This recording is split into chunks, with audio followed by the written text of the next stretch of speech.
গ্যালারির এক কোণে পড়ে ছিল এই ভিডিওটা, আপলোড করাই হচ্ছিল না। ছবি আপলোড করে ফেলেছি কিন্তু ভিডিও আপলোড করতে পারছিলাম না। যাই হোক, হ্যালো এভরিওয়ান, সবাই কেমন আছেন? আজকে নিয়ে এসেছি নিরামিষ এঁচোড়ের তরকারি রেসিপি।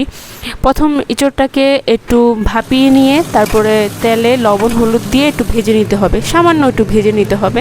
যাই হোক, এই তো ভাজার কড়াইতেই প্রথম তেজপাতা, গরম মশলা, শুকনো মরিচ, জিরে, তারপর পাঁচফোড়ন। এখানে জিরের পরিমাণটা একটু বেশি দিলে ফ্লেভারটা সুন্দর হয়। এগুলি দিয়ে মশলাটা একটু ভেজে নিয়ে পরে গুঁড়ো মশলা দিয়ে দিতে হবে। যে এখানে জিরে, হলুদ, ধনে, মরিচের গুঁড়ো এসব আছে আর কি। তো এগুলি কষিয়ে নিয়ে পরে এঁচোড়টাকে দিয়ে ভালো করে এঁচোড় সহ মশলাটাকে ভালো করে কষিয়ে নিতে হবে।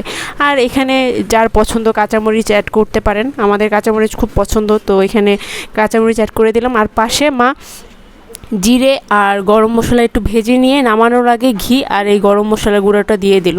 এই তো রেডি হয়ে গেল নিরামিষ এঁচোড়ের তরকারি।